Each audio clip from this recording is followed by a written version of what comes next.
Et après la tempête et l'orage, vient le beau temps. Mais ça, c'est ce qu'on oublie quand on est dans l'œil du cyclone. Et cette fenêtre qui est restée ouverte, eh ben, elle est restée ouverte. Je voulais vous montrer un truc. Hier, il y a eu un tel déluge que à un moment donné, j'ai eu peur que la hutte s'envole. Et bon, bah, elle est toujours là. Et là-haut, sur le chapeau, dans les cheveux de la cabane, il y a une petite branche avec des feuilles mortes dessus. Et les feuilles n'ont pas bougé. Pourtant, il y avait vraiment une pluie torrentielle. Et ça, c'est l'illustration parfaite de l'allégorie du chêne et du roseau. Le chêne qui reste dans sa résistance peut casser. Mais le roseau qui accompagne le mouvement est préservé. Alors là, c'est pas un roseau, c'est une branche morte. Mais la branche, toute frêle et toute mince, eh bien, elle a accompagné le mouvement. Donc, en fait, elle s'est préservée dans sa forme. Et c'est un peu de ça dont je vais parler dans cette vidéo débriefing. C'est comment accueillir la tempête intérieure. Je viens de me lever et j'ai besoin de parler. C'est bon, Loupiote, putain. Si je suis énervée sur Loupiote, c'est parce que dès que j'ai besoin de parler, dès que le truc arrive, boum, elle arrive, elle en même temps, parce que elle, tout d'un coup, elle a besoin de me faire un bisou. Donc il y a deux besoins qui se rencontrent, qui sont pas les mêmes, et ça me fait chier. Tu sais, tu te précipites pour aller aux toilettes, parce que t'as envie de faire caca, il y a quelqu'un qui arrive, qui a envie de chier en même temps. Bon, ben, c'est emmerdant. Bon. Pouah là là, hier. Oh. Hier, j'ai vécu intérieurement un truc terrible.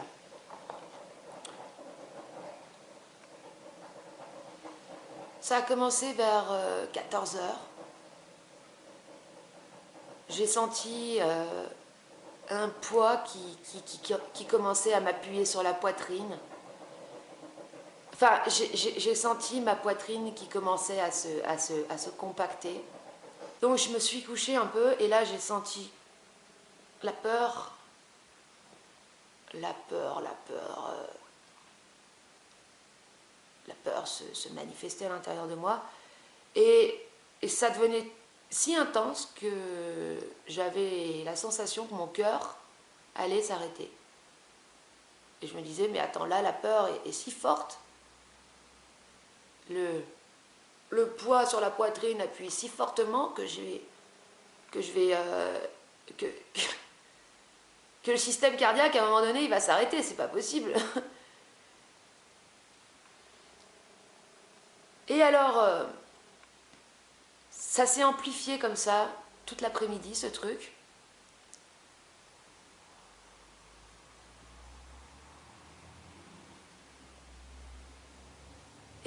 Et Loupiote avait aussi de plus en plus peur.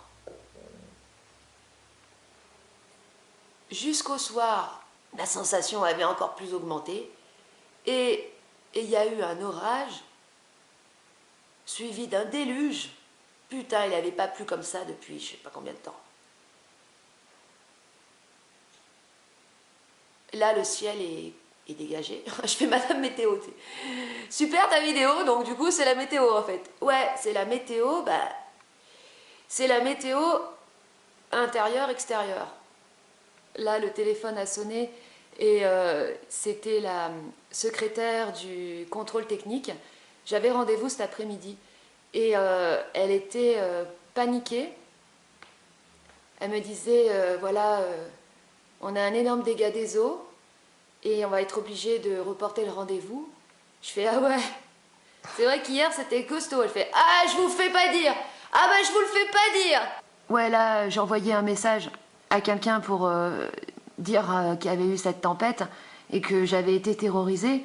Et la personne me dit mais t'étais dehors? Je lui dis non, non, j'étais dedans, mais, mais la tempête, elle est rentrée à l'intérieur de moi, je crois. Et là, c'est ce qui s'est passé à 20 km de chez moi, dans la ville à côté. Voilà. Donc c'était plus qu'un dégât des eaux. En fait, je pense qu'il y a eu beaucoup plus de dégâts que ça. Ça, c'est un truc. 30 cm de grêle. Et ben, c'est des phénomènes qui vont s'accentuer, hein, de toute façon. Donc, avec le réchauffement climatique et tout ça. Et c'est vrai que ça a des impacts directs sur ce qui peut se passer à l'intérieur de toi, quoi. C'est très intéressant d'établir ce lien entre ce qui est de l'ordre du ressenti et du sensible et la physique, les lois physiques. Moi, je ne savais pas ce qui se passait, mais je sentais une énergie particulière. Et le lendemain, comme il y avait une vidéo qui circulait beaucoup sur Internet sur cette tempête, je suis tombée sur le commentaire d'un mec qui était en fait un amateur d'orage, qui avait écrit en commentaire « C'est une supercellule qui a généré ce déluge de grêle et d'eau parce que c'était pas juste de la grêle, c'était de l'eau aussi, et puis du vent et une énergie très particulière. Enfin, un truc qui faisait vraiment flipper en fait. Et donc je lui ai écrit, je lui ai dit mais c'est quoi une supercellule? J'ai jamais vu ce mot, je connais pas. Et il répond c'est un mésocyclone. Méso, ça veut dire milieu. Et donc mésocyclone, ce qui se forme au milieu d'un cyclone. Donc deux masses nuageuses qui s'approchent et qui, dans leur rapprochement, forment une précipitation ou une tornade au milieu. Et en fait, cette tornade, donc je peux me tromper, hein, mais c'est comme ça que j'ai compris.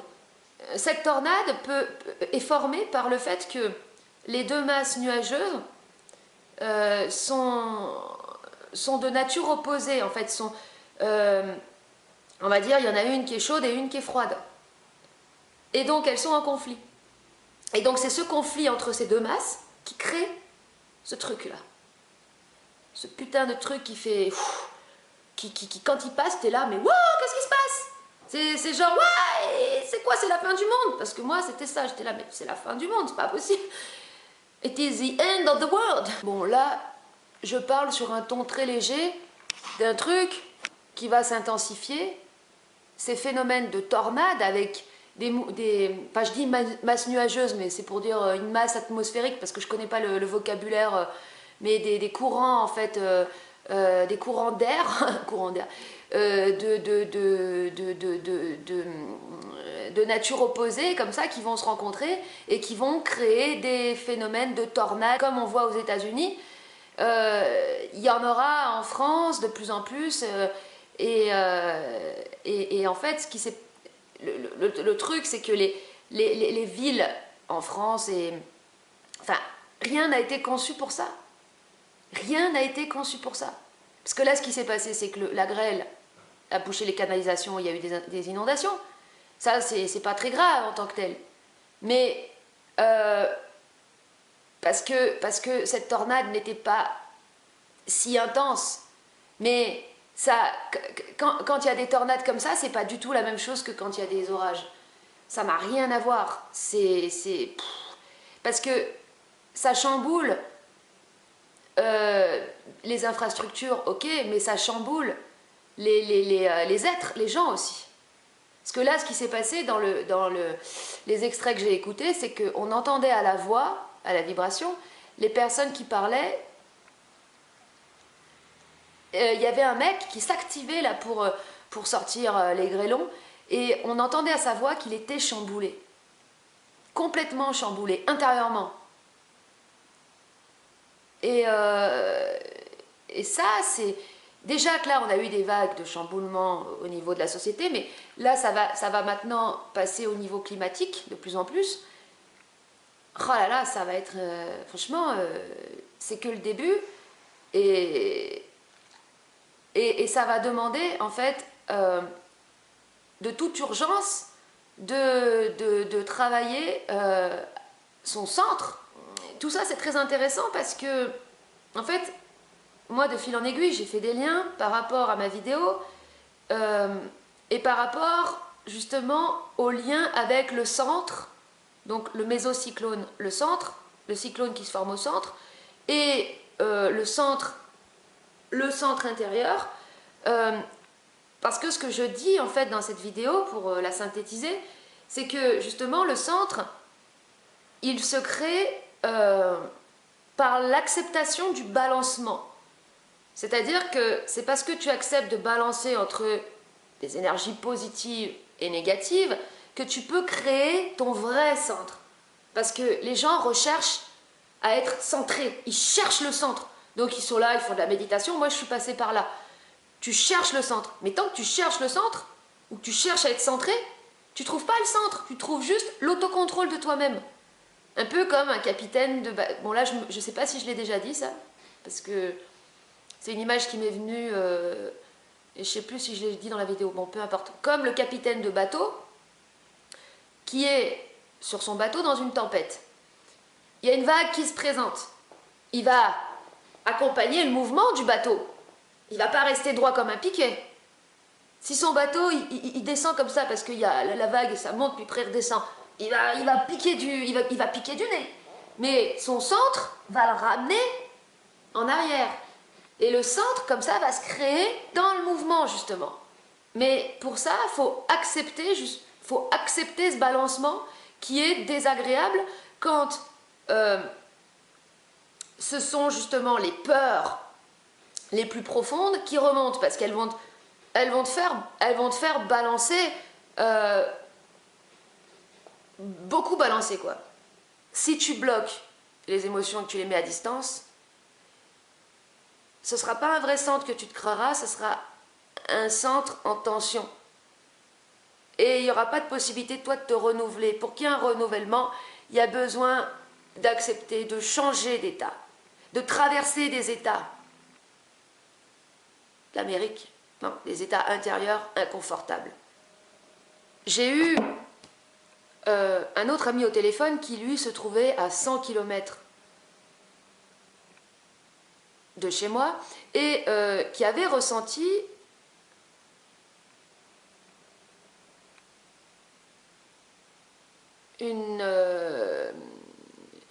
qui avait trouvé la journée très spéciale, enfin, parce que c'est quelqu'un de sensible, et qui avait ressenti que les énergies avaient changé, bougé, tout ça. Alors, c'est une personne qui a encore le filtre complotiste devant les yeux. Donc, il me disait, ah, les Illuminati, ils récoltent du louche.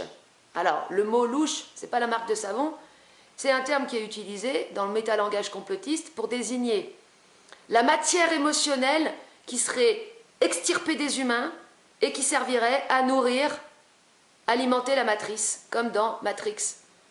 Quand on voit Neo avec les tubes, et on voit toute sa matière émotionnelle, qui est d'ailleurs de la matière noire, une sorte de matière liquide noire qui alimente la supermatrice, avec des machines. La personne qui a inspiré Matrix a écrit un livre, et c'était un médium. Et le médium, c'est celui qui se branche à l'inconscient du collectif, donc à l'imagination. c'est une manière intéressante de percevoir notre condition. Mais c'est intéressant en tant que manière différente ou nouvelle, enfin, non, c'est pas nouveau, une manière différente de percevoir notre relation au corps, à l'énergie, tout ça. Mais c'est tout. C'est pas réel. Il n'y a pas de machine qui est là pour prendre l'énergie des humains et alimenter une super matrix qui est contrôlée par les Illuminati.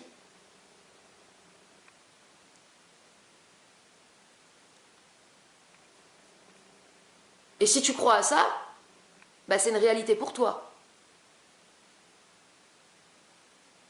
Moi, ce que je crois, et ça reste de la croyance, j'assume, c'est que la nature est plus forte que tout ce que l'homme peut créer tant que l'homme ne se maîtrise pas lui-même. Donc, dans le mouvement complotiste, il y a des thèses qui sont répandues selon lesquelles il maîtriserait le climat. Ben non. Aucun humain qui se maîtrise lui-même ne peut maîtriser le climat. Il peut le modifier, comme il y a de la pluie artificielle qui est créée à Dubaï, mais pour moi, ce n'est pas un élément suffisant en termes de modification. Certes, ça a des impacts, tout a des impacts. Mais même le réchauffement climatique en tant que tel n'est pas uniquement le produit de l'activité humaine et des modifications de l'humain sur son environnement. C'est un des paramètres, parce que tout a un impact, mais ça n'est pas le seul. Là, je viens de tomber sur des images qui ont été filmées hier par des gens avec leur téléphone, et c'est encore plus violent que ce que je croyais. C'est carrément un torrent d'eau et de grêle dans les rues. C'est pas comme si en ce moment c'était pas là. Un mec qui disait qu'il n'avait jamais vu ça de toute sa vie, un mec de 50 ans.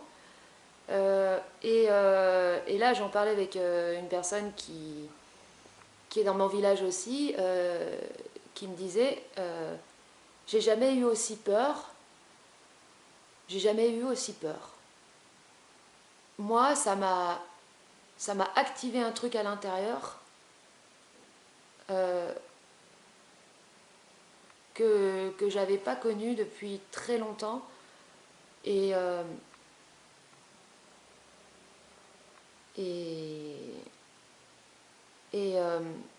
c'est important d'en parler parce que y a un tabou vis-à-vis des hontes, des regrets, mais aussi de la peur. J'entends des pensées dans ma tête de jugement du type non mais tu fais d'un petit phénomène une montagne, c'est de la sensiblerie, tu fais de la sensiblerie, tous ces trucs-là. Mais tant que l'être humain il aura honte d'avoir peur et de le dire, il continuera de se comporter comme un prédateur parce qu'il transférera donc ce que j'ai appelé le darkana, ces ténèbres, sur les autres d'une manière ou d'une autre. Soit au travers de la dépendance affective, soit au travers de l'instrumentalisation.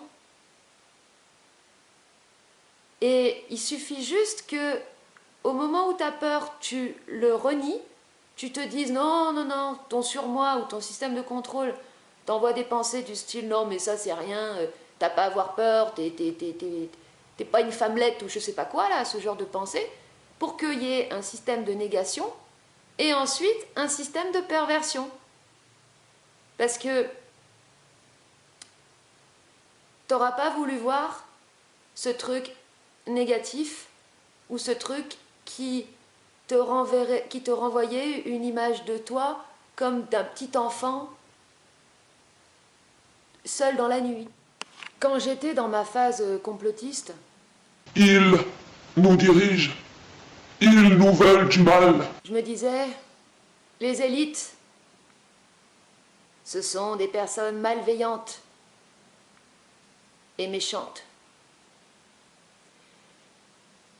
Vous allez peut-être être surpris de la simplicité avec laquelle je parle de la peur, mais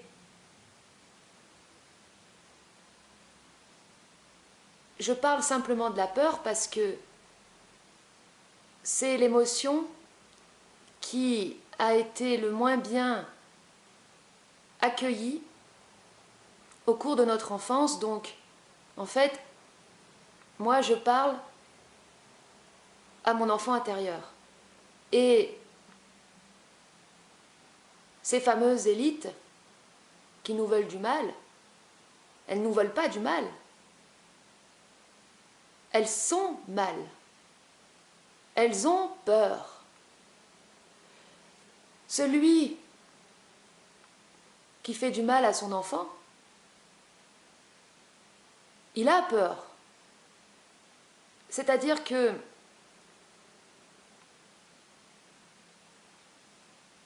il a peur, mais il a trop peur de voir qu'il a peur, alors il préfère répandre la peur et faire du mal pour compenser, enfin compenser plutôt, déporter ses peurs sur les autres. Exemple, quand j'étais dans cette phase complotiste, j'avais peur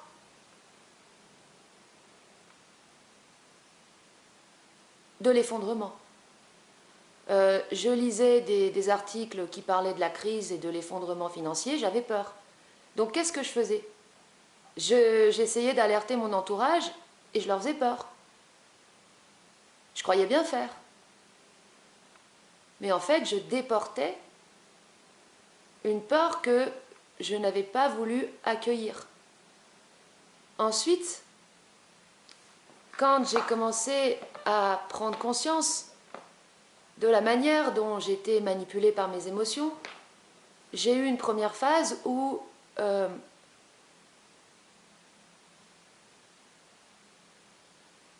je cherchais à me défaire des émotions, à les mettre à distance. Mais j'étais encore dans la résistance.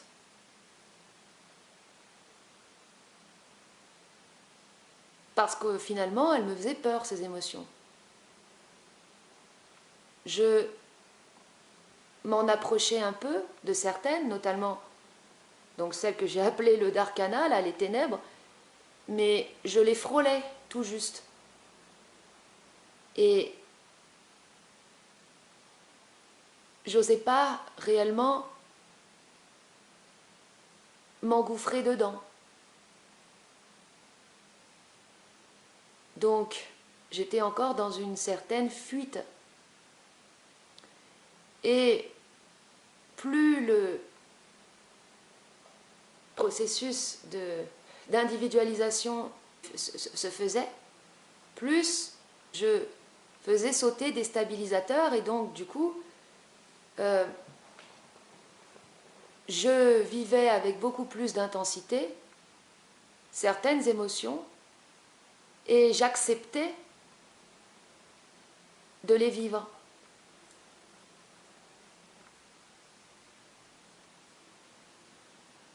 Mais la démarche, enfin, et la démarche derrière, c'était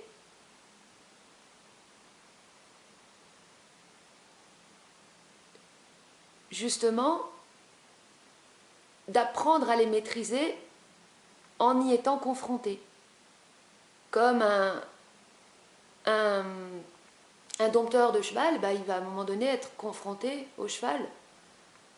Il y aura des moments de confrontation qui seront nécessaires pour justement que le cheval et l'homme se positionnent l'un par rapport à l'autre.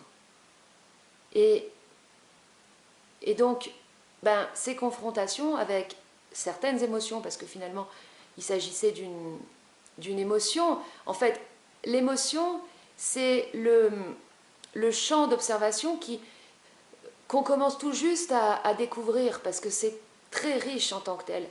Et peut-être que dans le futur, on va pouvoir nommer des émotions qu'on n'arrivait pas à identifier dans le passé ou qu'on associait à, je sais pas, des maladies.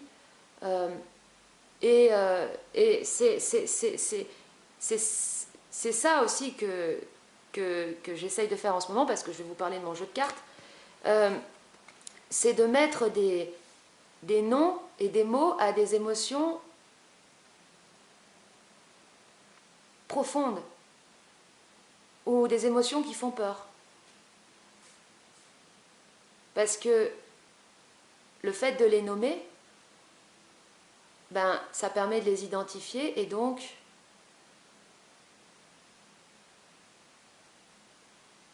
à la fois d'apprendre à les accueillir, à les reconnaître, à les accepter et ainsi à les maîtriser. Mais naturellement, pas dans le contrôle et la rigidité. Ça fait partie du chemin et du développement de la maturité, de la maturation, de la maturation, d'accepter de vivre ça et même d'oser en parler, de ne pas en faire un tabou. Voilà. Et je trouve que c'est super dur pour les hommes, parce que du coup, ça leur renvoie...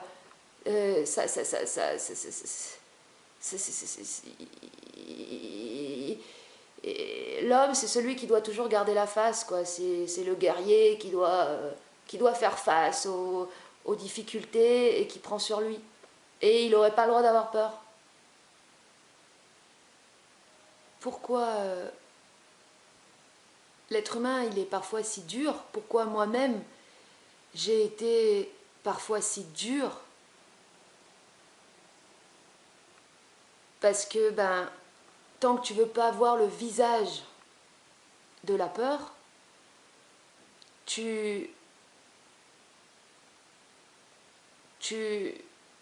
maintiens ton armure. Face à la peur, tu peux plus être dur. Parce que tu te rends compte que plus tu te durcis face à ta peur, plus la peur grandit. Je vais dire un truc qui va vous paraître complètement peut-être niaiseux ou enfantin. Mais le truc, c'est que on est tellement conditionné à garder la face tout le temps, en toute situation, que du coup, on se coupe de ce qui pourrait se passer à l'intérieur de nous et des mouvements intérieurs qui pourraient se produire et nous permettre de gagner en maturité. Parce que justement, on a des représentations de ce qu'est la maturité. Une œuvre de Ben Vautier, La peur. C'est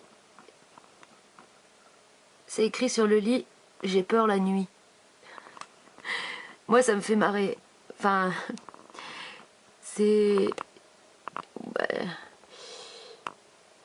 je sais pas si ça vous fait marrer. Là, il y a une petite sorcière. Ça me fait marrer la sincérité. Parce que c'est universel. Qui n'a pas peur la nuit? Qui n'a jamais eu peur la nuit? J'ai peur de tout. J'ai peur j'ai peur de sortir du lit. Intérieurement, il y avait ce que je vais appeler le Darkana qui s'est manifesté. Et le truc un peu enfantin que je vais dire, c'est que déjà, donc dans un premier temps, j'ai essayé de me sortir de cet état par des techniques, mais ça ne fonctionnait pas. Et à un moment donné, j'en suis arrivée à formuler à haute voix, j'ai mal au ventre et j'ai peur. C'est ça qui peut paraître niaiseux ou enfantin, mais de dire juste j'ai peur. C'est un truc qu'on s'interdit. Ou alors on va le dire à quelqu'un, on va appeler quelqu'un pour dire ouais j'ai peur et tout. Mais de se le dire à soi, juste j'ai peur. Et c'est vrai que c'était bizarre de le faire sur le coup. J'étais dans mon lit et je disais j'ai peur. C'est toujours une question de fréquence. Si tu es en panique, accroché à une falaise, et que tu cries « J'ai peur !» c'est la victime qui a peur et de toute façon... Putain, loupiote, non, mais non, c'était pour la vidéo, j'ai pas peur, c'était une blague. Quand tu cries parce que t'as peur, j'ai peur. Non. Là, je fais semblant. Elle voit pas les nuances, elle a du mal à comprendre la différence entre la figure de style et la sincérité. T'es trop premier degré, loupiote. C'est ça qui te manque, c'est la conscience du second degré. Ah ouais.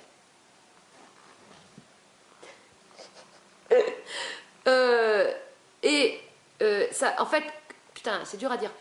Quand tu dis que t'as peur et que c'est la peur qui parle, eh bien, ça va juste te soulager de dire que t'as peur, mais ça va pas t'aider. Alors que quand tu dis j'ai peur, mais que c'est ton enfant intérieur qui parle ou ton être, ça n'a pas du tout le même effet. Parce que ça, pour l'avoir vécu, ça va te ramener directement en contact avec ton être, et donc il n'y aura plus de peur, parce que la peur c'est comme toutes les émotions, lorsqu'elles sont subies, elles te coupent de toi-même et tu deviens un esclave de ces dernières, parce que c'est la matière traumatique qui active un mode, et donc t'es plus toi-même. J'ai galéré pour dire un truc hyper simple, hein. C'est simplement que quand c'est énoncé, eh bien, c'est reconnu. Et je vais enfoncer le clou parce que là, on est le 3e jour après la tempête, et chez moi, après la tempête vient le beau temps, et ensuite revient la colère. Dans ce monde de fous, ce sont les choses les plus simples qui semblent les plus difficiles à faire. Alors nous, en France, on est les champions de la complexité, hein, au niveau intellectuel. On adore se prendre la tête. Au niveau administratif, tu veux faire un truc, putain, t'as ça de dossiers à remplir. Puis le truc que tu veux faire, de toute façon, il rentrera pas dans la case, donc bon, t'es comme un con, après tu te rends compte que tu peux pas le faire rentrer dans ta case. Et les trucs simples, alors ça, putain, ah non. Juste dire j'ai peur, sans faire semblant, sans être dans sa parcelle victimaire. J'ai peur. Tu sais, comme les gens qui sont paniqués parce qu'ils ont une amende parce qu'ils étaient mal stationnés. Ah, panique, tu sais, pour de la merde. Mais juste dire j'ai peur, reconnaître cet état intérieur qui se manifeste et l'énoncer, dire j'ai peur. Non mais ça, impossible. Vous imaginez des hommes de pouvoir ou des personnes qui se présentent comme éveillées, parce que c'est tout pareil, éveillées, évoluées, abouties, tout ce que tu veux, dire juste j'ai peur. Non, tabou. Bah, des rétro-satanas, la peur est une illusion. Non, non, moi je n'ai plus peur. Non, la peur est une composante, est une émotion qui fait partie des composantes de l'être humain. Et moi, ce que j'ai observé sur moi-même, parce que moi j'ai voulu retirer plein de trucs à l'humain, il y a des trucs qui me déplaisaient chez moi, et autant sur l'aspect physique que à l'intérieur, il y avait plein de trucs qui me déplaisaient, donc je voulais les retirer. Et c'est quand tu cherches à retirer des composantes de l'être humain que tu te dénatures. Et c'est ce que j'ai essayé aussi de mettre en avant dans ma vidéo intitulée La religion supramentale, parce qu'il y a des trucs très bien dans le supramental, mais il y a des volontés, il y a une volonté sous-jacente de dénaturer l'humain. Si tu lui enlèves des composantes, même la culpabilité en tant que telle, tu ne peux pas la retirer dans l'humain. Si tu cherches à retirer la culpabilité, tu vas créer un alien. Si une personne, elle n'a plus de culpabilité, elle n'a plus de possibilité de prendre conscience quand elle fait de la merde, eh bien tu fais un démon. Voilà. Et c'est ça qui est le plus difficile, c'est d'accepter ces choses. La peur, c'est l'émotion qui a été la plus mal accueillie dans l'enfance, parce que c'est l'émotion avec laquelle les humains sont le plus démunis. Alors, la honte, c'est l'émotion avec laquelle ils sont le plus inconfortables et gênés, et qu'ils ont le plus de mal à identifier parce que la honte disparaît, mais la peur, c'est l'émotion avec laquelle ils sont le plus démunis, et où le réflexe, c'est de la nier et de la déporter. Au travers, bien souvent aussi, donc je l'ai dit, la dépendance affective, l'instrumentalisation, mais aussi l'agressivité. Les hommes de pouvoir, ou les pervers narcissiques, ils déportent la peur par le biais de l'agressivité. Donc, en culpabilisant les autres, mais en étant en plus de ça hyper agressif. Le mec qui tape sa nana, eh bien, il a peur. Il ne veut pas le voir, donc il déporte sur sa victime. Donc, toi-même, tu te reconnais. Tu te reconnais toi-même.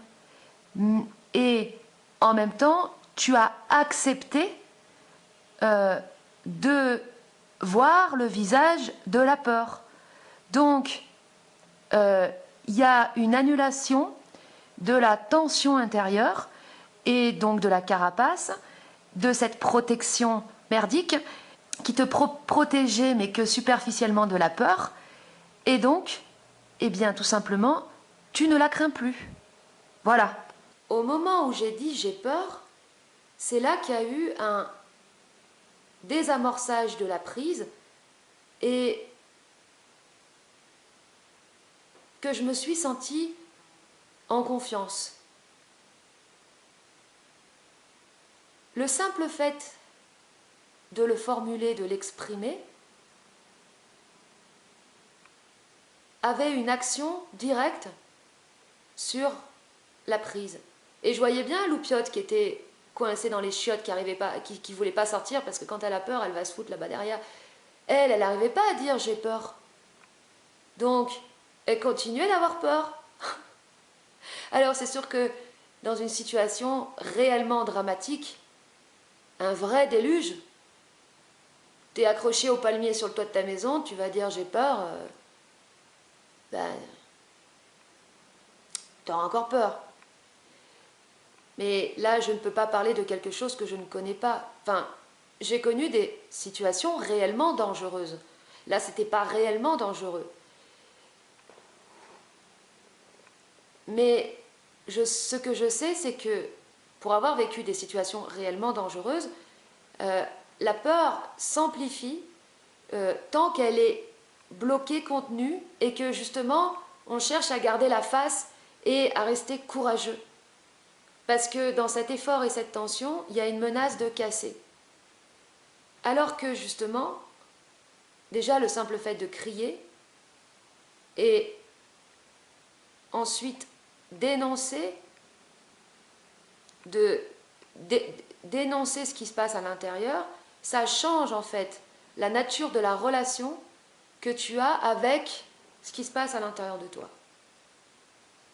Et donc, c'est le fait de ne plus craindre la peur, de ne plus avoir peur de la peur, qui la fait disparaître. Et comment tu arrives à ne plus la craindre? En l'aimant. En aimant ta peur. C'est l'amour qui va l'absorber, qui va l'avaler, quelque part. Et c'est vrai que ça fait un gros décalage parce que t'es complètement pris dans un truc, t'as la sensation que tu vas crever, bien sûr tu sais que c'est une illusion, hein, enfin, dans le sens que c'est ta subjectivité qui déforme, tu le sais, mais pour autant, tu n'arrives pas à les amorcer. Et la reprise de contact avec toi-même, par le biais justement de la parole, de la vibration, eh bien, te ramène instantanément à toi-même et à ton être sensible qui, lui, juste se contente d'être, point barre. Et après ça, j'ai même pas forcément ressenti du bien-être, parce que bien souvent le bien-être est une compensation à la souffrance. C'est pas que je ressentais un bien-être, mais simplement je pouvais tout simplement m'endormir. Il n'y avait plus rien qui m'en retenait pour m'endormir. Bon. J'hésite à la publier cette vidéo, j'avoue, parce que j'ai encore des pensées qui me disent ouais c'est niaiseux ce que tu dis et tout. Mais merde quoi. C'est quand même le sujet central, la peur quoi, la peur. S'il y a des gens qui font de la merde dans le monde, c'est parce qu'ils déportent la peur partout. On n'arrive pas à gérer nos déchets, entre guillemets, on n'arrive pas à gérer pour nous-mêmes nos ténèbres. Donc du coup, on les déporte. Et on construit des sociétés qui sont vouées à la chute, à la destruction et à l'auto-anéantissement. À cause de ça, en fait, à cause de cette déportation de la peur. Donc, c'est pas que les élites sont mauvaises, c'est qu'elles ont peur. Elles sont paniquées. Donc, elles prennent des décisions sur le court terme pour faire du profit rapidement. Pourquoi elles font du profit? Pour compenser un mal-être, pour compenser une souffrance. Et voilà, forcément, ça amène à la chute. Et tout le monde, même s'il y en a qui vont échapper au cataclysme un peu plus longtemps parce qu'ils auront un peu plus de pognon, à un moment donné, ils tomberont aussi avec le bateau puisqu'il y a tout qui coule en même temps, quoi. Et ça, c'est un truc, en fait, tant que tu es dans tes parcelles victimaires, tu crois qu'il y a des gens à l'extérieur qui te veulent du mal. C'est les ténèbres qui sont à l'intérieur de nous. Même le pire des films d'horreur à côté, c'est du pipi de chat. C'est du pipi de chat à côté de ce qui peut se manifester à l'intérieur. La peur qui est liée à la conscience de notre mort, à la conscience qu'on a de notre finitude. C'est terrible. Ça, c'est terrible à supporter pour la conscience humaine. Parce que l'humain, lui, il sait qu'il va mourir. C'est très dur à supporter, ça. Vanter les mérites de la sagesse animale, c'est des conneries, parce que l'animal, il ne sait pas qu'il va mourir, donc il n'a pas ce truc-là terrible à supporter. Et à se démerder avec. Alors, jusqu'à présent, on s'est démerdé avec en croyant en Dieu. Voilà. Mais aujourd'hui, à notre époque où les dieux sont en train de s'effondrer, donc où les stabilisateurs, où les stabilisateurs de conscience sautent, ça fait remonter encore plus la peur. Et ouais, des fois, il faut beaucoup parler avant d'arriver à un truc simple et synthétique, et c'est ce qui m'arrive. Quand tu dis sur cette fréquence, je me sens oppressé, puisque tu suis ton besoin de t'exprimer, de t'extérioriser, tu vas te reconnecter à toi parce que tu as suivi ton besoin. Mais tu ne vas pas pour autant transformer, passer réellement à un autre état, parce que du fait que tu es sur la fréquence de ta parcelle victimaire, tu vas rester accroché à ta parcelle victimaire. Alors que si tu dis « je me sens oppressé » et simplement tu te contentes de l'énoncer, et si tu connais bien ta fréquence, que tu es familiarisé avec ta fréquence, avec ta parole, avec ta vibration, eh bien, la simple énonciation de cet état va te permettre de le reconnaître et de te reconnecter à ton être par le biais de la fréquence. Il n'y a plus de fardeau, il n'y a plus de pression, il n'y a plus aucune truc qui appuie, il n'y a plus rien. T'es nouveau, t'es neuf. Voilà, c'est ça l'être, quand tu es en connexion avec l'être. Tu te lèves le matin, c'est comme si c'était le premier jour de ta vie. Je vais placer un truc qui n'a rien à voir dans la vidéo. Ding dong. C'est une imitation catastrophique de Jean-Luc Godard.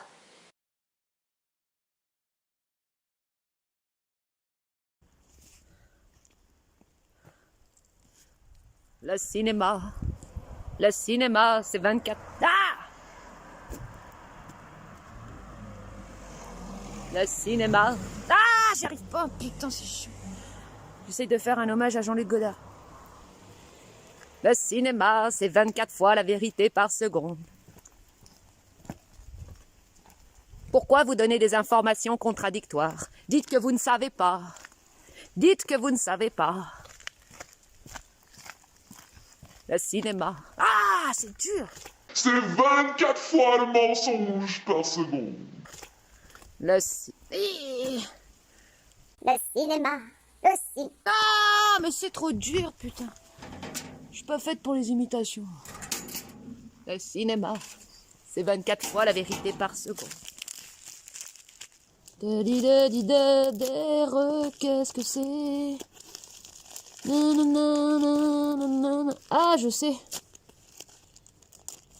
Et tout à l'heure, je vais réussir à le faire et je l'aurai pas enregistré, je serai dégoûtée. Ouais, et ben c'est pas tout à fait ça que je voulais. Le cinéma, c'est 24 fois la vérité par seconde. Ah, bah là, c'est bon, c'est complètement foiré. La photographie, c'est la vérité. Et le cinéma, c'est 24 fois la vérité par seconde.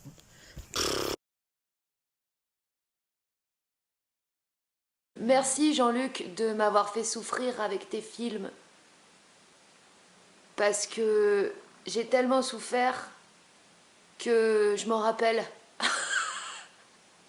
Des moments inoubliables. Il y a un extrait dans un moment où il passe à la télé, où il y a Bernard Pivot, où il pose des questions et où Jean-Luc Godard répond spontanément, quoi. Et il lui demande à un moment donné en quoi voudriez-vous être réincarné? Et il marque un temps d'arrêt et il répond en l'univers. Je crois l'univers ou le... Je sais plus s'il a pas dit le cosmos ou l'univers. Enfin, quelque chose comme ça. Sur un ton...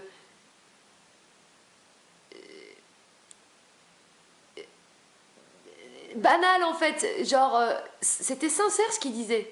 Même si il avait son personnage de réalisateur, il était sincère dans sa façon d'être.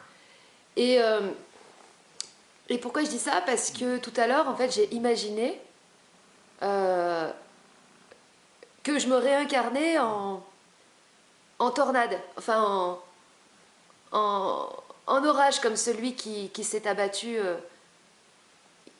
dans la vallée et très fortement sur la ville à côté de chez moi. Et j'imaginais que j'avais des yeux, enfin que j'étais une tempête avec des yeux, et je regardais les humains en train de s'agiter dans tous les sens comme des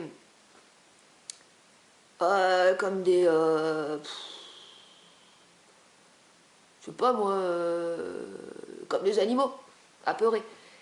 Et si j'étais une tempête, bah ça me ferait marrer de voir ça. Et du coup, ben, en étant à la place de la tornade, je me regardais, moi, dans le passé, enfin, moi, hier soir, dans mon lit, comment j'étais. Et en fait, j'essayais de m'imaginer comment j'aurais aimé me voir. Et j'aurais aimé voir quelqu'un qui ne se voile pas la face, qui accepte d'avoir peur, hein, ça fait penser à la phrase dans la Bible « tremble mais avance », qui ne fait pas semblant de ne pas avoir peur, mais qui est avec lui-même. Parce que c'est un truc que je me suis souvent dit, si je dois mourir, imaginons que demain il y a une tempête réellement destructrice et que je dois mourir. Comment je vais mourir en fait? Est-ce que je vais mourir complètement terrorisée? Si je sens la mort arriver, bah autant être avec moi-même. Et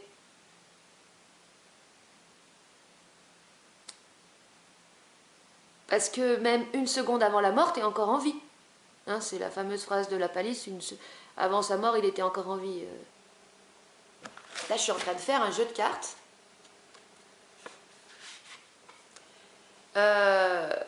Pour mettre des formes et des couleurs sur les états intérieurs. Et hier, en fait, j'ai essayé de parler, j'y arrivais pas. Enfin, c'était...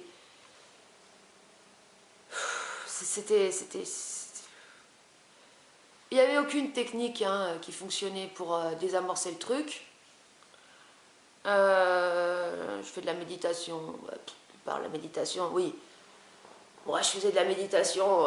Pendant que je faisais de la méditation, j'étais bien. Et après, une fois que j'arrêtais la méditation, le truc revenait. Donc, tu te dis, bon, ouais, c'est bon, allez, rien à faire. À un moment donné, je me suis dit, bah, accepte, merde. Ça te fait chier, cette putain de sensation horrible. Elle te casse les couilles, mais accepte-la. Arrête de vouloir faire tes protocoles, tes machins, tes trucs, là, parce que peut-être que là, dans ce cas-là, il faut rien faire, justement. Donc, accepte cette putain de sensation, accueille-la, et ça va peut-être vous choquer, mais aime-la, cette putain de sensation.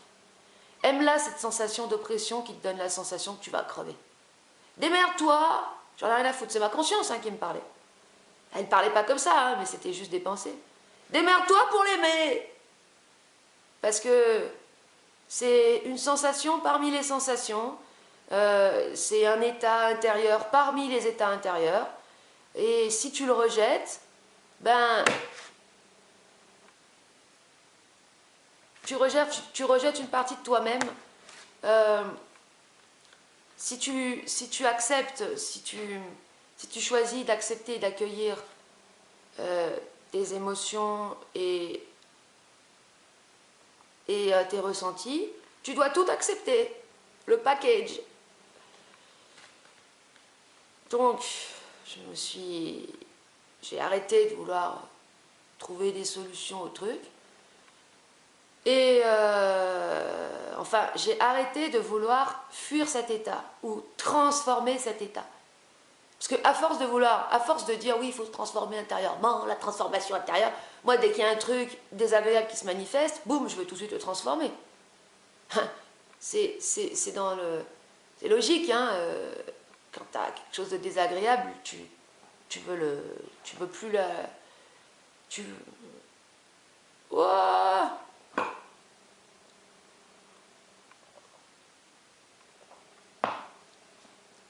Donc je l'ai accepté et donc alors là j'ai pas pris ma boîte à cris pour crier, j'ai rien fait de tout ça, j'ai gardé le truc comme si, donc c'était à la fois dans la poitrine et dans le ventre en même temps, hein. Ça travaillait, il y avait un truc qui travaillait. Et j'ai accepté de garder le truc comme si j'avais un bébé à l'intérieur du ventre et je devais le couver. Chelou, hein. Mais en fait, c'était une sorte de tornade, ou plutôt c'était mes ténèbres. C'était mes ténèbres qui se manifestaient. Et du coup, j'ai commencé à les couver presque pour les aimer. Et à ce moment-là, où en fait j'ai abandonné mes tentatives de transformer le machin, et que j'ai accepté, accueilli et aimé le truc, eh bien, il y a eu un déverrouillage à l'intérieur de moi, et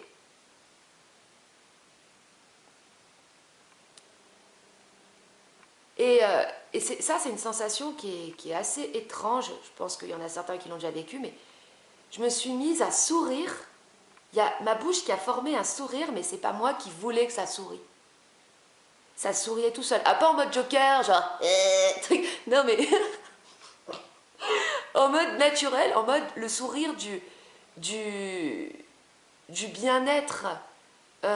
En fait, non, ou le sourire de la confiance. Et c'est pas pour dire que c'est ça qu'il faut faire à chaque fois.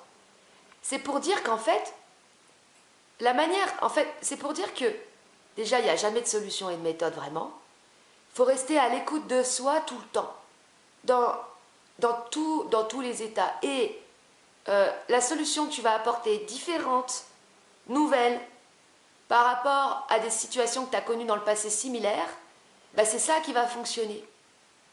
Plus tu fais preuve de nouveauté et de créativité dans ta manière d'accueillir ces états, plus en fait ça va fonctionner. Peut-être que demain, il faudra que je crie ou que je fasse autre chose. Et donc, Loupiote, elle était planquée mais derrière le placard des chiottes, mais vraiment dans un tout petit trou, parce qu'elle était terrorisée. Et donc cet état intérieur correspondait à une manifestation météorologique, cet orage, ce déluge-là. Comment expliquer ce truc? Le taux d'électricité ambiant dans l'air a fait remonter quelque chose. Je reviens. Le taux d'électricité dans l'air, ouais, fait remonter fait remonter les ténèbres.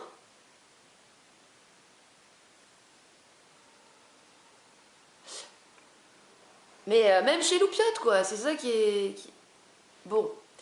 Alors, l'objet de cette vidéo,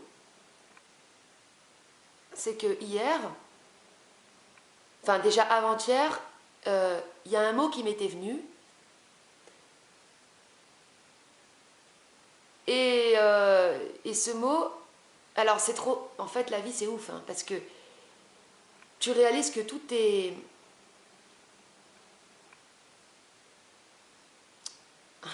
parfait.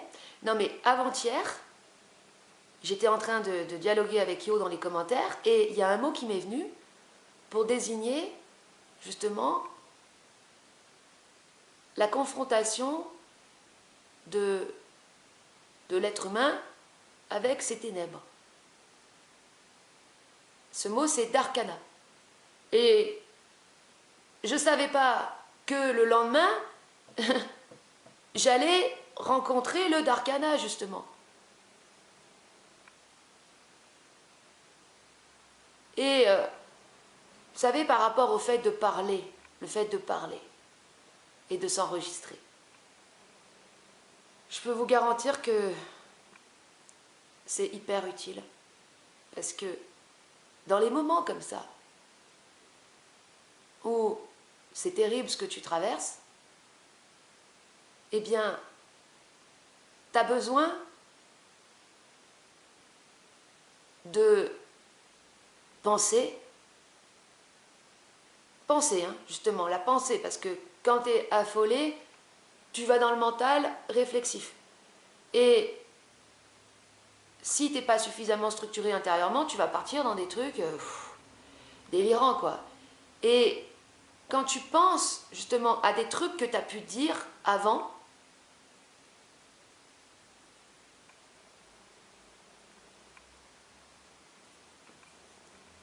moi, par exemple, la vidéo que j'ai faite qui s'appelle « Parle à toi » et les autres vidéos où je parle du besoin, dans ces moments-là où tu es en train de suffoquer comme ça, c'est le fait de repenser à ce que tu as pu dire dans des moments où justement tu n'étais pas dans cet état qui vont pouvoir te guider en fait. C'est pour ça que je dis que quand tu parles, tu deviens ton maître. Parce qu'après, dans ces moments-là difficiles, tu peux repenser à ce que t'as dit ton maître, c'est-à-dire toi-même, et l'appliquer justement. Parce que dans ces états-là, donc moi quand je suis dans le Darkana, je vais décrire ce que c'est. Ça c'est l'image que j'ai donnée au truc. J'ai trouvé sur internet et ça correspond parfaitement. Quand tu es là-dedans, dans cette spirale infernale ou ces ténèbres, tu vis un total empêchement de parler, un total empêchement de t'exprimer.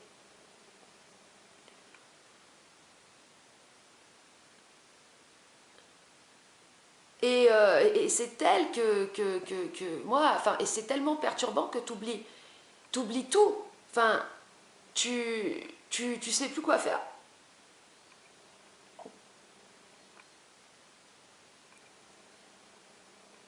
Donc moi, le fait que je me sois martelée, parle avec sincérité. Exprime ce que tu ressens. C'est très con, hein. Mais dans ces moments-là, c'est là que j'ai besoin d'entendre ça.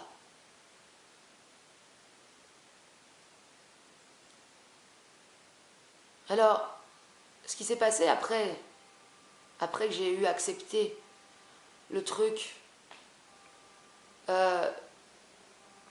je me sentais mieux. Et juste après, il y a eu une réamplification du truc hyper plus fort parce que je sais pas pourquoi, hein, là j'ai eu hyper mal d'un coup, bam, c'est remonté. Et c'est là que j'ai repensé, oui, parle avec sincérité. Donc du coup, j'ai dit, tout simplement, j'ai mal. J'ai mal au ventre. J'ai la poitrine qui explose. Et, truc de fou, au moment où j'ai parlé juste pour énoncer ça, j'ai compris le pouvoir de la parole. J'avais déjà compris avant, mais sauf que là, tu le comprends autrement. Tu vois que la parole, quand tu parles sincèrement depuis l'intérieur de toi, ça crée un contact avec ta conscience. C'est un truc de fou.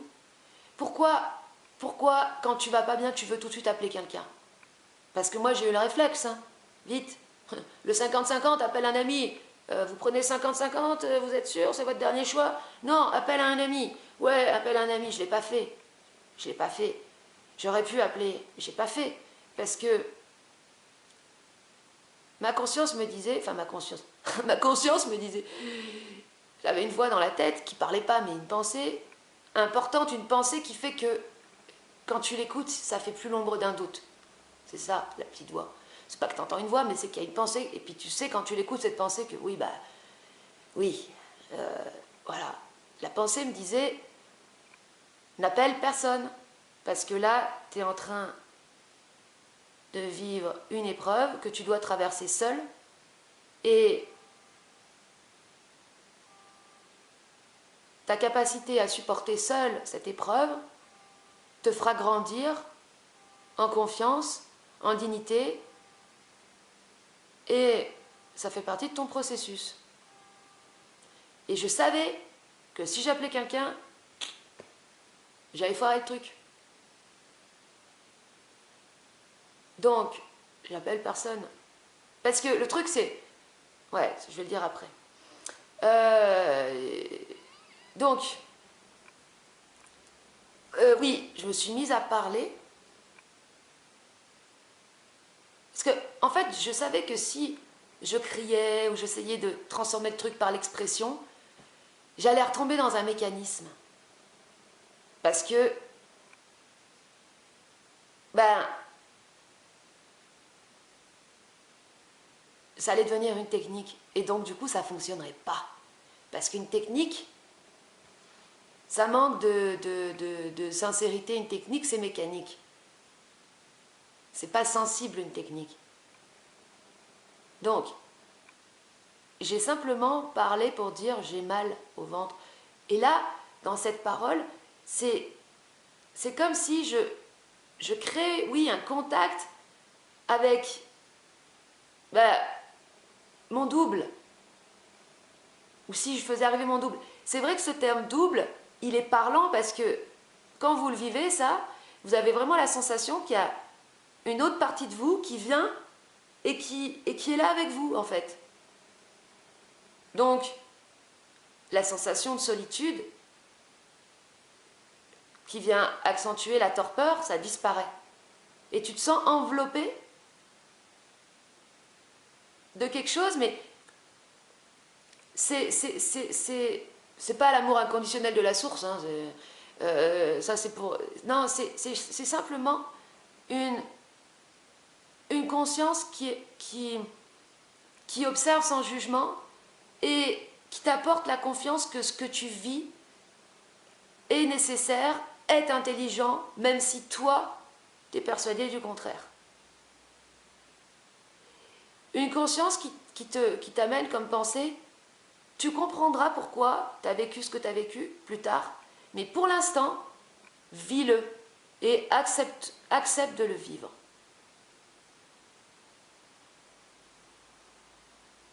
Ça a sa raison d'être, ça a sa fonction. Toi, tu ne sais pas encore pourquoi, parce que tu as les boules de vivre ça, mais tu vas comprendre après. Bon, moi j'ai compris que c'était une carte de mon jeu de cartes. Parce que là, j'avais que des cartes plutôt sympas, enfin même si... non, le marron, transfert victimaire, c'est là, il est... j'avais déjà ma carte noire, la carte noire qui désigne un état où tu es dans le mal et où tu vois tout en noir, où tu dévalorises tout, où tu as la perte de goût, la perte d'envie. Mais c'est pas la même chose parce que là, dans le Darkana, moi, ce que j'ai vécu hier, j'étais pas dans la dévalorisation. Hein. J'étais pas du tout dans la dévalorisation. J'étais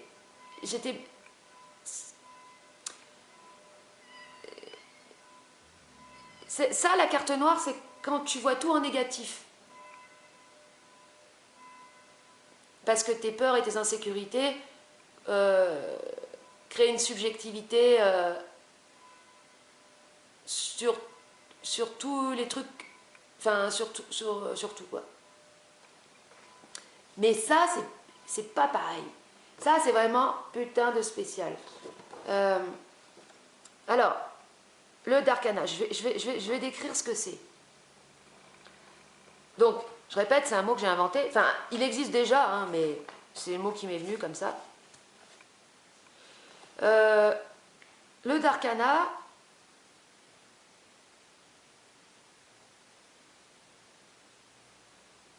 c'est un état de torpeur. Donc, de peur sans objet. Quand tu as peur, en général, tu as peur de quelque chose. La torpeur, c'est irrationnel. Il n'y avait, pour ma part, aucune raison d'avoir peur. Et pourtant, j'avais très peur. Le réflexe, quand tu as le Darkana là qui se manifeste, c'est de porter ton attention sur quelque chose pour donner une explication à la torpeur. Te dire, ah, si je ressens ça, c'est parce que j'ai pas fait ceci, cela, ou parce que telle personne me manque, alors vite, il faut que j'appelle telle personne parce que là, je suis dans un état de manque. Non, ça c'est ce que l'humain se crée comme narration pour pouvoir se sécuriser en donnant une explication à son état.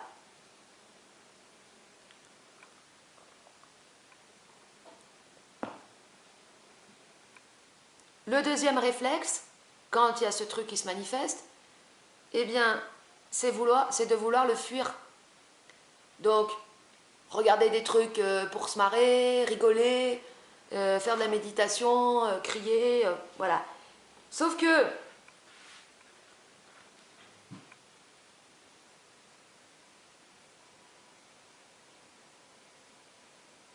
ça marche pas toujours. Parce que chaque état nous apprend, chaque état a un message à nous transmettre, sur nous, a quelque chose à nous apprendre sur nous-mêmes. Donc, si tu veux fuir tous les états inconfortables ou désagréables, tu ne pourras pas comprendre ce que cet état avait à t'apprendre sur toi-même.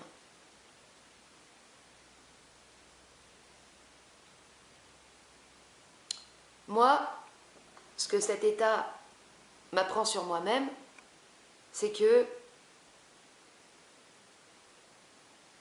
j'ai ça en moi aussi. Je suis positive et négative. J'ai des énergies positives et j'ai aussi des énergies négatives. Et il ne faut jamais l'oublier. Parce que la perversion,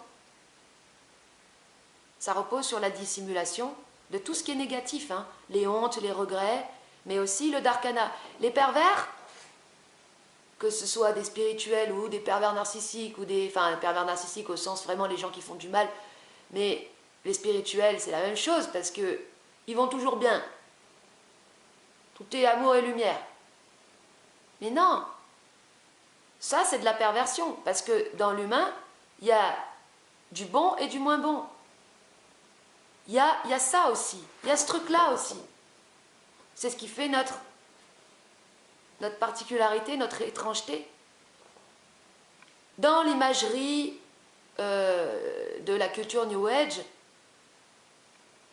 qui est apparue aux États-Unis principalement dans les années 70 avec le mouvement des hippies, il y a tout qui s'est développé aussi avec l'apparition des drogues et du LSD, ça c'est important de le préciser. Il y a toute une imagerie relative au photomontage, aux photos de galaxies, d'univers, mais aussi au fractal, hein, comme l'image que j'ai mise dans la précédente vidéo, dans la vignette de la précédente vidéo. Et jamais, à aucun moment, il n'y a la moindre obscurité. Mais dans l'univers, il y a des étoiles. Il y a aussi des trous noirs. Pourquoi aucun des spirituels ne parle justement des trous noirs?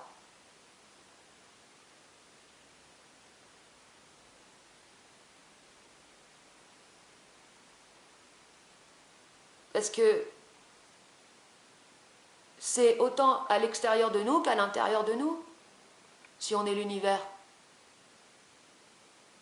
Si nous aussi, on est un univers en expansion, comment cet univers peut-il s'expandre? Depuis quoi? Depuis un centre. Et ce centre, c'est le trou noir. C'est de là que tout jaillit et que tout re-rentre. Que tout est absorbé et que tout peut sortir aussi. Ça fait peur. Mais ce darkana, en fait, c'est quand tu es dans ce darkana, c'est comme si tu traversais ton propre trou noir. Et là, je fais le débriefing, hein, donc j'accouche. par rapport à la sensation que j'avais et la manière dont je peux comprendre cette sensation par rapport à ce que j'ai vécu. C'est comme si toutes mes... C'est comme s'il y avait plein de données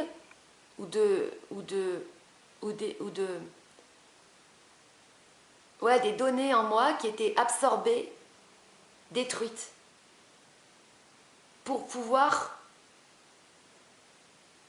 moi, me permettre de renaître un petit peu à partir d'une petite mort.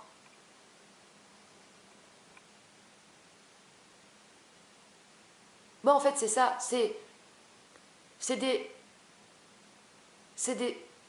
états qui font que c'est comme si tu rencontrais ta mort ou une petite mort. Et parce qu'en plus de ça, moi j'avais vraiment la sensation de crever. Et je savais que je pouvais pas lutter en fait, que c'était horrible parce que la seule façon c'était d'accepter le truc. Et c'est pas naturel en tant que tel, l'humain est fait pour... est un animal, il est fait pour batailler, il est fait pour aller de l'avant, il est fait pour... En plus j'étais en train de faire une vidéo sur l'autorité, sur la manière de développer son autorité justement par rapport à ses états intérieurs afin de ne pas se laisser absorber par eux. Mais sauf que ça allait pas mon truc. Et ma vidéo, je voyais qu'il y avait un truc qui allait pas parce que justement, dans certains états, tu dois accepter de mourir entre guillemets un peu quoi. Et c'est antinaturel parce que, tu vois, oui, on est fait pour batailler, pour pas se laisser prendre, quoi, pour pas se laisser abattre. Voilà, te laisse pas abattre. C'est bien quelque chose qu'on a entendu souvent. Moi, je sais que mon père me l'avait souvent dit ça. Te laisse pas abattre. hyper violent. Et là, j'étais obligée de me laisser abattre, quelque part.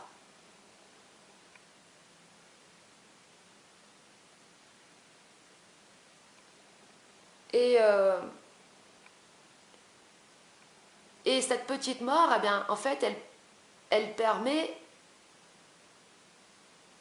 d'être nouveau après. Mais ça, c'est le cycle de la vie. Déjà, la vie et la mort. Mais même à l'échelle individuelle, en fait, tu peux traverser des états qui sont des petites morts. Et ça fait partie du balancement, c'est ce qui crée le balancement, c'est ce qui crée la dynamique. Donc, de vouloir retirer ce qui serait négatif ou désagréable, parce que là, pour le dire, c'est vraiment désagréable, je sais, bah oui, mais si tu le retires, tu n'as plus le balancement.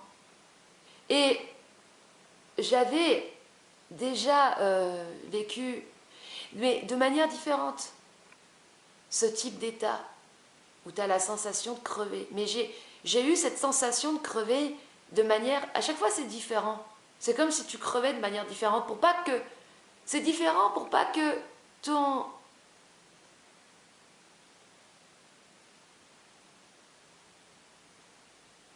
système analytique décode le truc et te dise « Ah, c'est ça, donc c'est bon, la bam. » Non, parce que quand ça t'arrive que c'est nouveau, tu te dis « Ah, c'est quoi ce truc? J'ai jamais connu ça. Ah !» Et là, tu es face au vide, c'est-à-dire face à quelque chose sur lequel tu n'as pas de prise et sur lequel tu ne sais pas quoi faire et avec lequel tu es obligé d'être nouveau ou intelligent dans ta façon de réagir ou d'interagir. Alors à la fin, je me disais, enfin, après, bon, ça c'est pas... Le truc est passé vers 22h, tout ça, et je me disais, putain, mais oh, moi j'ai pas besoin de voyager autour de la planète. Je voyage déjà au travers de mes états intérieurs. C'est bon, il y a tellement d'états que c'est pas la peine, c'est encore plus que les états d'Amérique, là, c'est... Ah ouais, putain, là j'ai eu l'impression d'avoir fait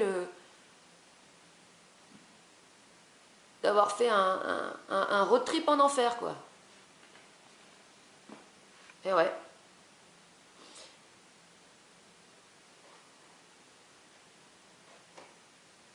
Alors, le Darkana, donc j'ai pris cette image où c'est un espèce de visage de mort qui essaye de crier, mais de toute façon il ne peut pas crier parce qu'il n'a pas de corps.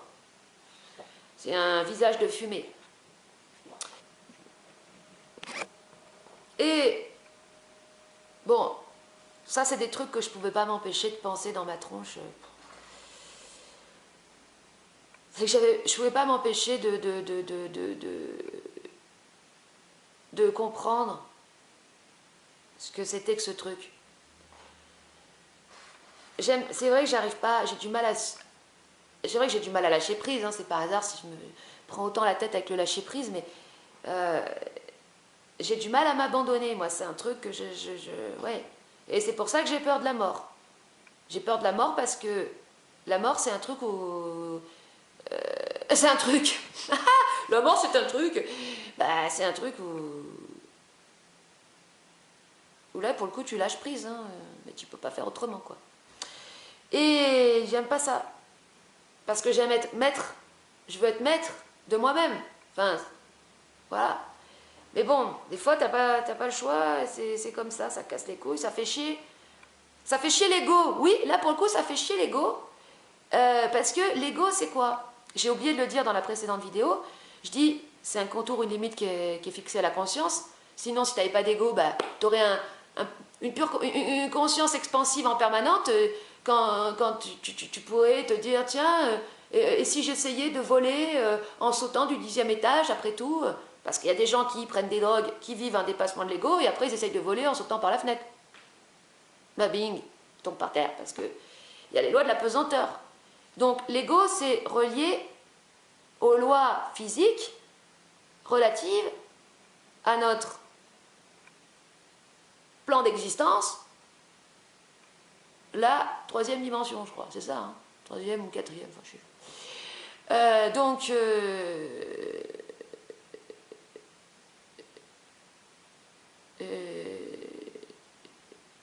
c'est ce qui permet de supporter donc cette conscience dans le corps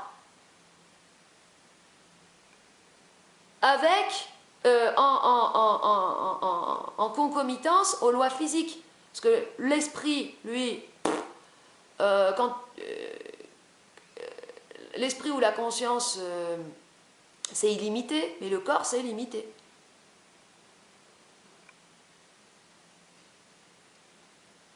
Et le corps, c'est relié aux lois physiques de notre plan de dimension. En fait, dans l'être humain, c'est un bordel de ouf, parce qu'il faut non pas harmoniser, j'aime pas ce terme, mais accorder plein de trucs. L'ego, la conscience ou l'esprit, l'âme, l'inconscient, le moi. Le moi, c'est quoi? C'est pas l'ego, le moi. Le moi, c'est l'individualité, c'est la fusion de toutes les parties, c'est la fusion de tout.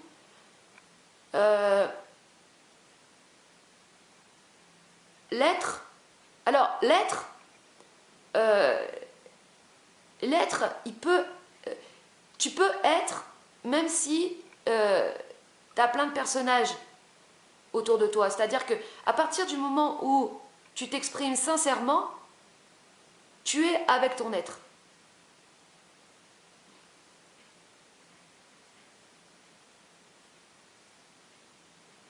Et l'être, c'est l'état d'être. C'est un état, être.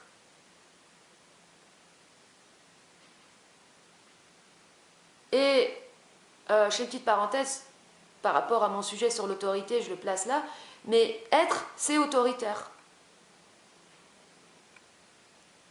Une fleur, c'est autoritaire. Un animal, c'est autoritaire. À partir du moment où tu es autoritaire. Parce que tu prends la place que tu as besoin de prendre, la fleur, elle prend l'eau qu'elle a besoin de prendre pour être, le peintre qui a besoin de faire une peinture de 5 mètres sur 4 pour s'exprimer et être en contact avec son être, il est autoritaire parce qu'il prend de la place pour s'exprimer. Et il y a beaucoup de gens qui ont du mal, moi j'en ai fait partie au début, des gens qui ont du mal avec cet aspect, ce lien à l'autorité, parce qu'ils ont associé dans leur inconscient l'autorité à la castration et à la perversion. Quand tu as été éduqué par une personne violente, castratrice ou perverse, c'est-à-dire un parent qui te mettait mal, qui te faisait du mal, ou qui t'agressait, qui te pourrissait, et après qui te disait « Oh, ben alors, je vois que tu es en grande souffrance. J'aime pas te voir en grande souffrance. » Pendant que lui, bah, du coup, ça va bien, puisqu'il a transféré son darkana sur l'enfant. Eh bien oui, quand tu as été éduqué par une personne comme ça, tu vas rejeter tout ce qui ressemblera dans la forme à ça. Donc tu vas rejeter ta propre autorité. Ou tu croiras que les personnes qui sont autoritaires, ou qui sont naturellement autoritaires, qui s'affirment, qui ont confiance en elles, sont des personnes castratrices. Sauf que ça n'a rien à voir.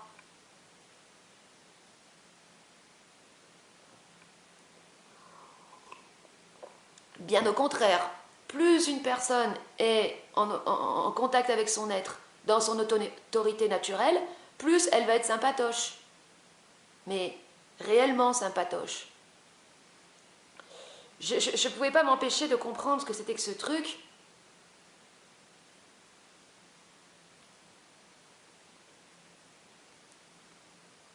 Parce que je voulais le niquer, le Darkana, je voulais qu'il se barre.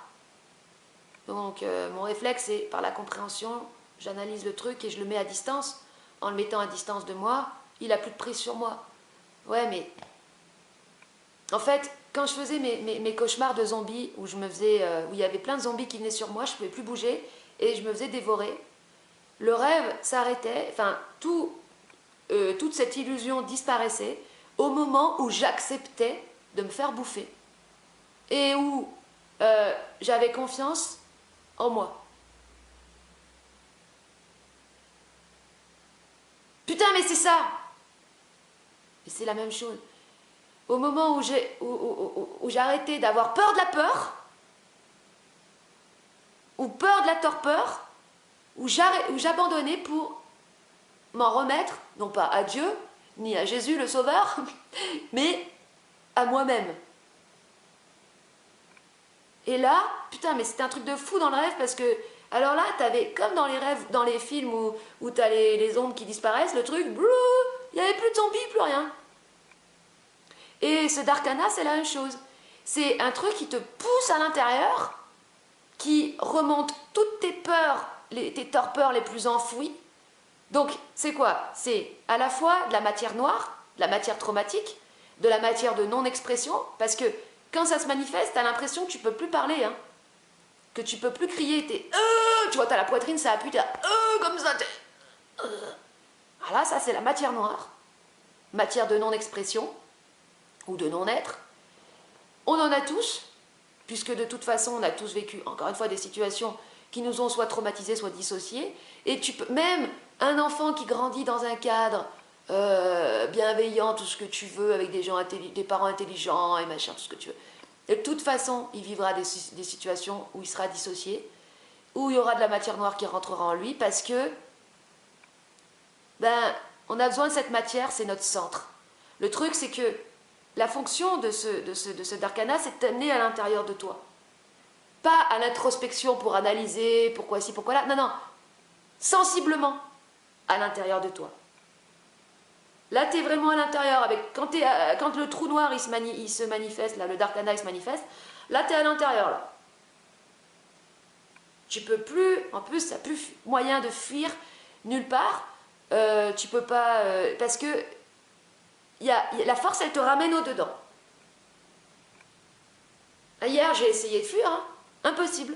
Le truc, bon, ramener dedans. Ah, c'est vrai que c'est chiant, mais même, tu peux t'énerver, mais tu peux même pas t'énerver. C'est un truc de fou, tu peux même pas t'énerver, le machin te ramène au-dedans dès que tu essayes de t'énerver. Ou la sensation, elle s'amplifie tellement que...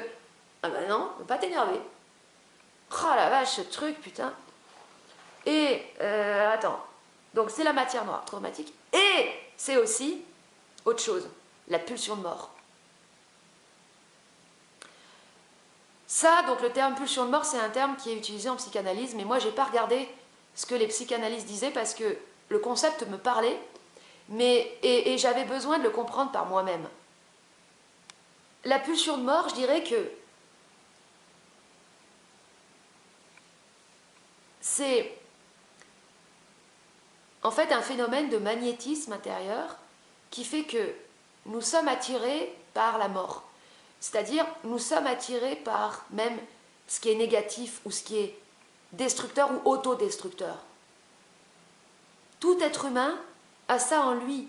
Même la personne qui est saine, qui mange des graines germées, qui fait du sport, elle aura des forces autodestructrices. Pourquoi elle a ce besoin de travailler jusqu'à l'épuisement? Pourquoi elle a ce besoin si c'est une puriste, de pratiquer le jeûne là, pendant 4 jours? Putain, mais c'est quoi ça? Est-ce que c'est naturel? Et justement, c'est ça qui est paradoxal dans l'être humain, c'est que quand tu te mets mal, par exemple, tu cherches une limite, quelque chose là qui te ferait accéder à autre chose parce que tu as atteint une limite. Tu cherches le bord pour sortir du bord. Le problème, c'est que, eh bien, tu ne le sais pas que c'est pas comme ça que ça fonctionne. Le suicidaire, il réfléchit pas, mais il va pas sortir de son état, il va juste mourir. Que la porte de sortie, elle n'est pas dans la limite, elle est à l'intérieur. Mais ça, c'est ce truc-là, où tu comprends que la porte de sortie, elle est à l'intérieur. En fait, la porte, elle peut s'ouvrir que si toi, tu acceptes de supporter ces ténèbres. Si toi, tu acceptes de supporter ce darkana. C'est à partir du moment où tu veux, ou dans des moments tu ne veux pas l'accepter, que tu auras ce besoin de chercher tout le temps la limite, et donc et de chercher des trucs qui pourraient te faire sortir, mais à l'extérieur. Je ne sais pas si c'est clair. Mais dans le darkana, il y a la pulsion de mort, parce qu'il y a un truc qui s'active où tu sembles être magnétisé, comme si tu étais magnétisé par la mort. Parce que celui qui a peur du vide, il sera attiré par le vide. La peur, comme on a peur de la mort parce qu'on ne sait pas ce qu'il y a après, il y a aussi le fait de savoir qu'on va mourir. Ce savoir génère énormément d'insécurité intérieure, mais en même temps, s'il y a une peur, il y a une attraction, il y a une fascination, il y a un magnétisme. Donc voilà, le darkana, c'est à la fois de la matière traumatique, de non-expression, et en même temps de la pulsion de mort, de la fascination ou de l'attraction pour la mort, en fait. Donc les deux l'un dans l'autre, c'est hardcore.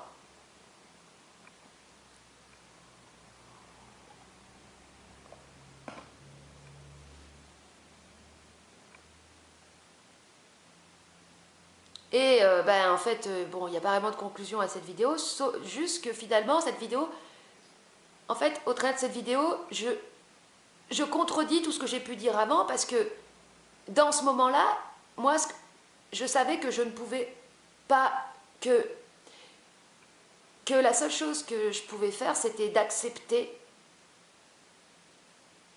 de le vivre sans le fuir. De l'accueillir sans le juger comme quelque chose de négatif. Et ça, c'est bien le problème numéro 1 dans l'être humain, c'est que tout ce qui est négatif en lui, il le juge et il veut s'en débarrasser. Ce refus d'accueillir le darkana en soi, ou la fuite, va entraîner un comportement de déportation. C'est-à-dire que, comme tu l'auras fui intérieurement, tu vas le déporter sur les autres. Il va y avoir ce besoin de rechercher le réconfort auprès de quelqu'un afin que la présence de l'autre t'aide à supporter cela. Et c'est cette déportation qui va entraîner des relations de dépendance affective. Et encore une fois, si je le dis, c'est parce que je l'ai observé sur moi. La dépendance affective est produite par le fait que la personne n'arrive pas à supporter et accueillir son darkana et qu'elle a besoin de l'autre comme une béquille pour l'aider à le porter. Et j'avais fait une vidéo sur l'amour conscient là, pour démystifier tous les fantasmes qu'il y a sur la relation parfaite et harmonieuse. Et il ne peut pas y avoir de relation réellement harmonieuse tant que les individus n'arrivent pas à supporter dans leur solitude ce darkana.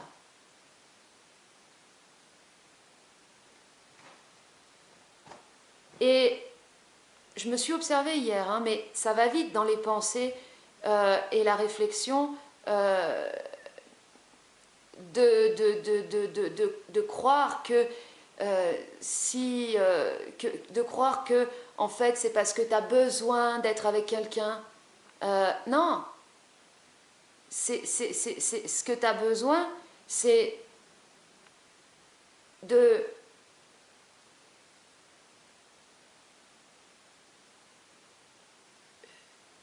faire preuve d'abord de transparence vis-à-vis de toi-même et de développer dans cette épreuve cette confiance en soi, tout simplement.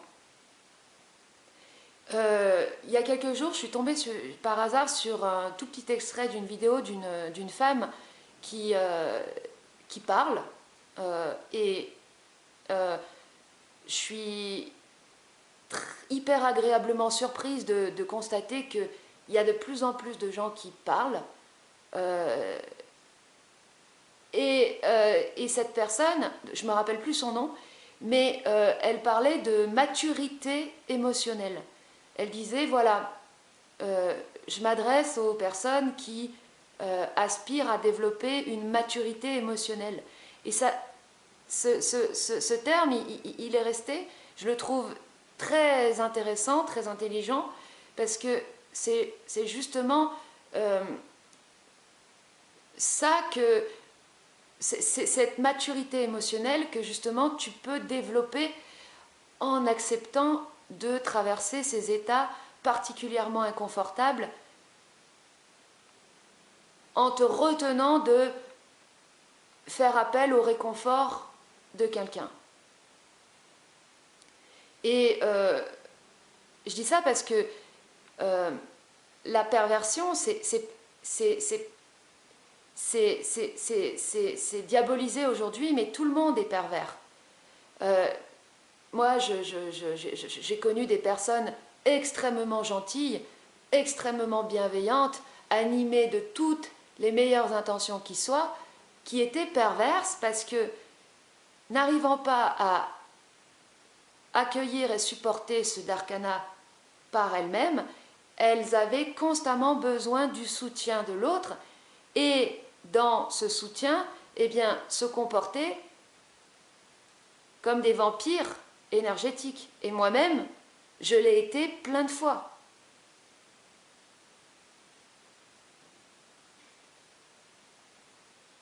Et c'est non pas naturel, mais instinctif dans l'être humain, quand il se retrouve seul et dans une situation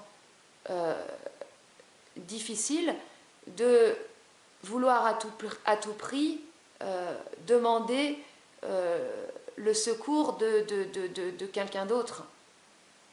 Et tu te dis, ah, mais c'est parce que c'est humain la solidarité. Ouais, c'est humain, et de toute façon, c'est pas grave si tu fais appel à quelqu'un quand tu vas vraiment... Parce que peut-être que dans un certain moment, tu peux pas faire autrement. Il n'y a pas non plus de jugement à avoir par rapport à ça.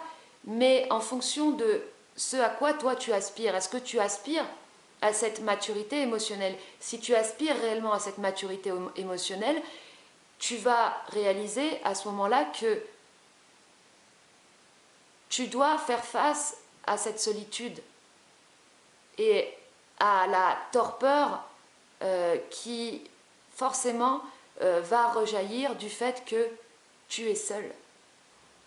Sans réaliser que si tu veux aller au centre de toi-même, ou développer un centre, eh bien, tu dois accepter ce balancement entre le plus et le moins.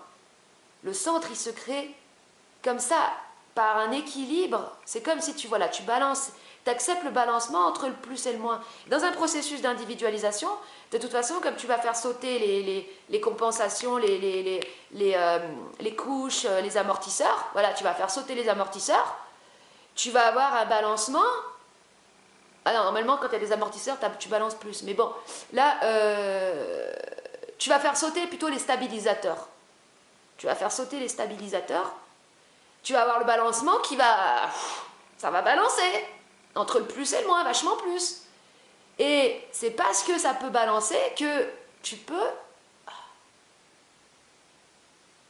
créer ton centre. Mais ton vrai centre. Pas le centre rigide du personnage qui est là, oui, je vous écoute, je suis concentré sur ce que vous dites, je suis centré. Alors qu'en fait, il force, et il est dans l'autocontrôle. Non, là, c'est un vrai centre. Et ce vrai centre, c'est, bah oui, tu as des états vibratoires, on va dire, très hauts, et des états vibratoires beaucoup plus bas. Et en balançant entre les deux, bah, à force, et ça se fait, ça se fait. Si ceux qui font de la méditation, ils recherchent ça. Ben non, tu peux pas. Tu le recherches, tu n'y arriveras pas. Moi, je suis passée par là. Hein. Je le recherchais, donc j'y arrivais pas. Enfin, j'y arrivais temporairement. Parce que ça se crée tout seul. Ça doit se créer naturellement, le centre. Et ça se crée quand tu acceptes de balancer des deux côtés, en fait. Là, je me répète, mais c'est ce que je suis en train de le comprendre en même temps. C'est pour ça, des fois, quand je parle, j'ai l'air un peu d'une teubée à répéter. Parce que moi, j'en ai besoin de me le répéter. Tu sais, c'est comme quand tu répètes 4 fois à quelqu'un, on s'appelle, hein? On s'appelle, on se fait une bouffe, hein? D'accord? Tu fais pas ton connard, tu te barres pas sans rien dire. On reste en contact, d'accord? On reste en contact. Des fois, tu as besoin de répéter le truc 5-6 fois. Ben, avec moi, c'est pareil.